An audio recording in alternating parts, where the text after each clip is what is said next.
Bonjour à tous, bienvenue sur Fan de couteaux. Aujourd'hui je vous présente un modèle de la marque Viper, le Odino. Alors ça va être une revue assez paradoxale parce qu'il fait partie d'un de mes pliants favoris du moment. Et on va voir ça ensemble, il est bourré de petits défauts. Alors Viper c'est une marque italienne, pas aussi connue que Lion Steel, mais c'est une marque qui monte. Alors le nom de la marque en entier c'est Technocut Viper. Pour ceux que ça intéresse, la référence, TI c'est pour titane, c'est le manche tout en titane. Alors pour ce couteau-là, ils ont fait appel à un célèbre coutelier qui s'appelle Jesper Voxnäs. Ça c'est son logo, Vox. Utilisation principale de ce couteau, ça va être un EDC urbain. Aucune agressivité dans ce couteau, tout en rondeur, très pratique à utiliser, pas trop grand, un petit gros, un autre petit gros. Alors, longueur ouverte sur ce couteau, c'est 18,5 cm. Je vous le mets forcément à côté du Spyderco Techno. On peut vraiment les rapprocher, ces deux couteaux. Donc, 18,5 cm sur le Odino. Et là, c'est juste pour vous montrer la différence de taille. 7,2 mm de taille de lame. 11 cm fermé. Ce qui va vraiment faire la différence, ça va être l'épaisseur de lame, encore une fois. C'est pour ça que je les rapproche vraiment ces deux-là. Donc c'était 4,7 mm sur le Techno, 4 mm sur le Odino. Et ensuite une construction quasi identique. Vous voyez, vous avez... alors ici c'est une entretoise en G10. Si elle veut bien faire le focus. Voilà, entretoise en G10 hein, sur le Techno. Ici c'est en titane, mais construction semi-ouverte sur les deux. Frame en titane sur les deux, manche en titane pareil, après c'est pas le même acier et c'est pas le même tarif non plus. Pour ceux qui trouvent que le Techno est un peu petit et surtout un peu trop cher, je pense que le Odino peut être une très bonne alternative. Alors l'acier utilisé c'est du Bowler N690. Alors je suis pas un expert sur cet acier là. Tout ce que je sais, ça c'est pas moi qui le dis, ça ressemble, on peut le rapprocher du VG10. Et ils ont rajouté dans cet acier du cobalt, ce qui va participer à une durabilité du tranchant un peu plus importante et surtout une qualité de finition au niveau de la lame qui est tout simplement magnifique. Donc là c'est la finition satin.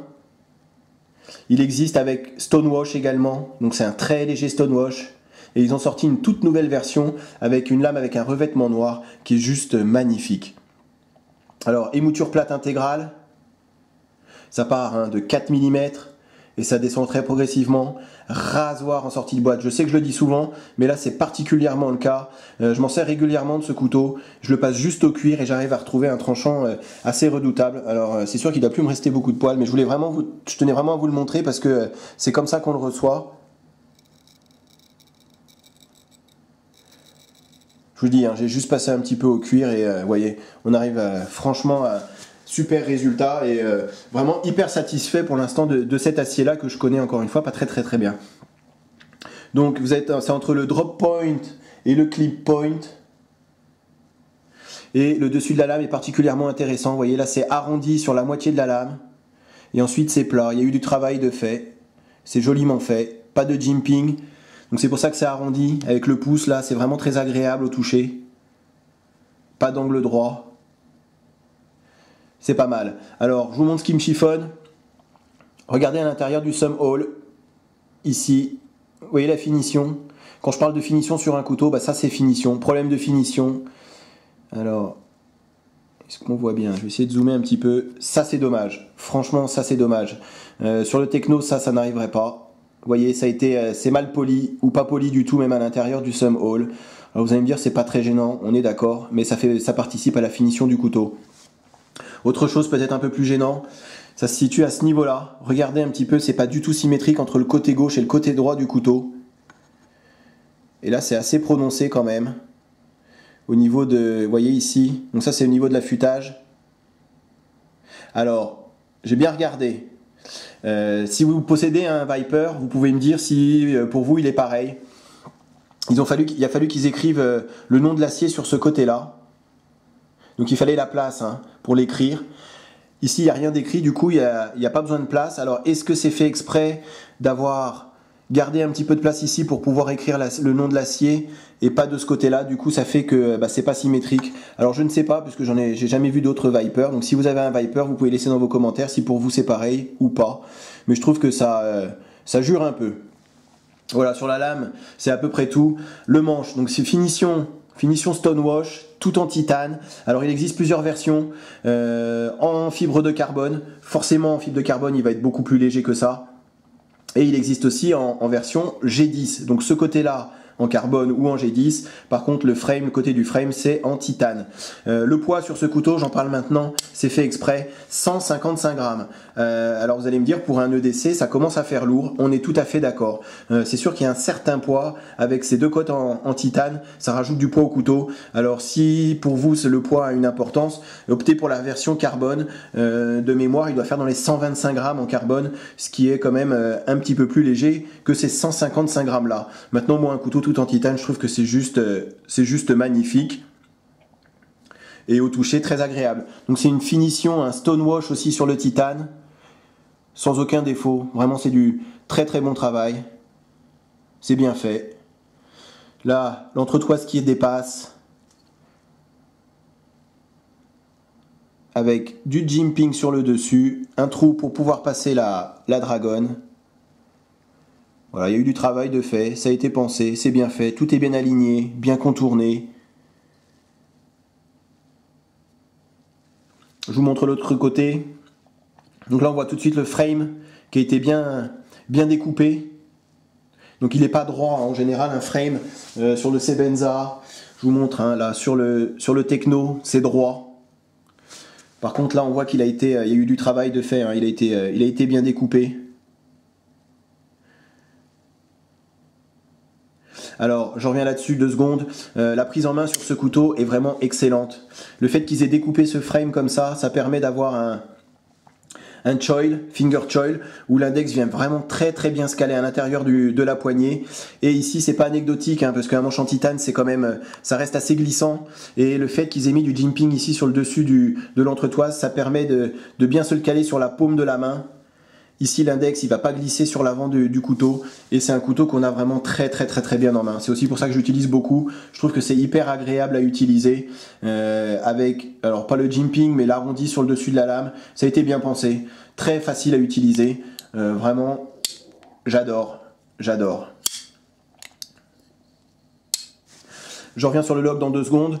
C'est pas des rondelles, c'est un ball bearing, donc c'est roulement à billes, ce qui fait que le couteau il est juste hyper souple. Vous voyez, on suffit de désengager le lock et la lame tombe. Très très doux. Ça s'ouvre tout seul. Enfin, ça s'ouvre tout seul. Ça s'ouvre pas tout seul, mais aucun frein à l'ouverture. Raté. Mais c'est vraiment, voilà, j'adore ces ball bearings, ces roulements à billes. C'est quand même un petit peu plus souple que de la rondelle en bronze. Alors le lock, ça c'est ce qui va me chiffonner. Je ne comprends pas pourquoi ils généralisent pas les inserts en stainless steel sur tous les frame locks.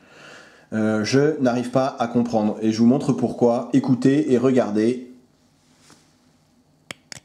Ça colle. Voilà. Ça, pour moi, c'est hyper énervant. Suffit de mettre, maintenant on le sait, un petit insert en stainless steel qui va se caler contre le talon de la lame, et ça, c'est évité. Vous voyez, il y a quand même un sacré grip, ça colle. Voilà, ça c'est dommage. Alors sur le Sebenza, ça n'arrive pas. Sur le Techno, croyez-moi, ça n'arrive pas non plus, même s'il n'y a pas d'insert en stainless steel. Mais là, par contre, c'est assez gênant. Et quand je fais ça, alors j'appuie pas comme un bourrin, j'appuie juste doucement. Hop, j'arrive à renfoncer le lock. Et ça, pour moi, c'est un... Pour certains, je suis sûr qu'ils l'auraient renvoyé le couteau en pensant que c'est un défaut. Moi, je voulais vous montrer comment je l'ai reçu. Et que ça peut vous arriver si vous commandez un couteau. Je sais que je suis pas le seul dans ce cas-là. J'ai vu plusieurs revues dessus, des Américains en l'occurrence qui l'avaient commandé. Et pareil, il y avait ça collait, alors pas sur tous les modèles que j'ai vus, mais sur la plupart ça arrive à coller. Vraiment j'insiste dessus parce que je trouve que c'est vraiment dommage, quoi. Suffit encore une fois de mettre ce petit insert et le problème il est résolu. Alors je continue Aucun jeu dans la lame, par contre, hein, zéro jeu haut et bas. Même si on a ce petit, cette colle au niveau du lock et ce petit souci, je vous montre, voilà, juste en ouverture normale, aucun jeu haut et bas, vraiment zéro, hein. Je vous le dirai s'il y en avait, et aucun jeu latéral, hyper solide, même quand je force hein, comme ça pour essayer de le fermer, vraiment le lock, on sent que c'est du solide, que ça va pas lâcher, un engagement quand même assez tôt, là-dessus vraiment rien à dire, c'était juste vraiment ce petit souci de, voilà, de colle au niveau du lock. Alors le clip ceinture, vite fait, encore une fois j'ai essayé de pas faire plus de 10 minutes, c'est raté. Clip ceinture, pour une fois je l'aime bien, assez simple, on a un port quand même assez haut, ça va rester assez discret dans la poche, il est travaillé, c'est pas juste un bout de métal qui fait office de clip. Voilà, c'est plutôt pas mal fait. Après vous pouvez le porter hein, pour les gauchers, vous pouvez le changer de l'autre côté. Alors après c'est un couteau, hein. Je termine là-dessus, hyper solide. À part 2-3 soucis de finition, franchement j'ai rien à dire. On l'a super bien en main. Si le titane ça vous plaît pas, vous pouvez opter pour d'autres variantes. Et pareil la lame, hein, il existe plusieurs finitions sur la lame. Franchement c'est un couteau, je pense qu'il mérite d'être connu. Alors il coûte 170 €, donc c'est quand même bien moins cher qu'un Spyderco Techno. Par contre c'est assez difficile de trouver en France. Moi je l'ai acheté sur le site Lamnia. Donc Lamnia, j'en ai déjà parlé de ce site internet, c'est un site finlandais, Lamnia, Lamnia.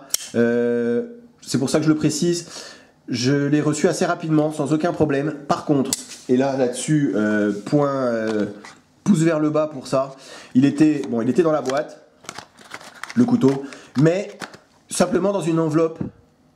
Donc aucun papier bulle autour, aucun carton pour le protéger.